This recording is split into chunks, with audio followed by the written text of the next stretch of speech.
No. This is the end of the republic. I think I'm calling it. This is the beginning of the end of democracy in America. Because ultimately, what this is, what's led up to this, you got to understand, is the creation of like two alternative realities. Basically, there's right wing reality and there's left wing reality, and those two realities have no ability to coexist within the same political order now.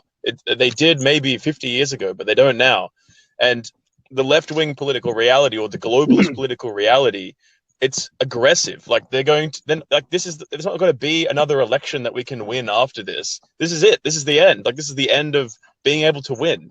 I couldn't believe 4 years ago that he won. I was so surprised that he was allowed to win. I thought something like this would have happened then.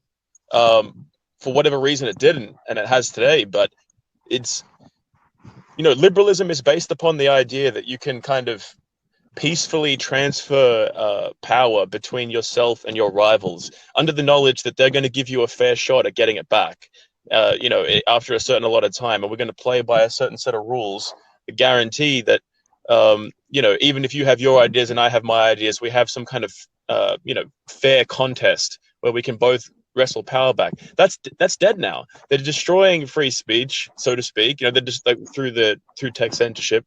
They're bringing in, waves of immigration with this kind of great reset thing. They're completely handicapping the industrial capacity of the United States. Biden's on the payroll of the fucking Chinese Communist Party.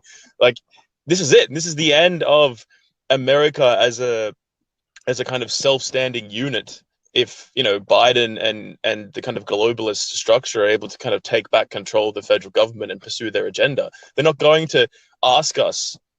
We're going to have to fight them one way or another. And so this is the moment at which I think we all have to realize, regardless of what you think about Trump or other normie Republicans or whatever, this is the point at which we've been attacked. Okay, there's no actual angle for us to win back an election. Doesn't matter how many, Hispanics, want to vote Republican. It doesn't matter. This is it. And so it's time to kind of think differently about politics, because if you push the American right into a corner, you're pushing them into a regional corner, you're pushing certain industries into that corner, you're completely changing the way politics works in the United States.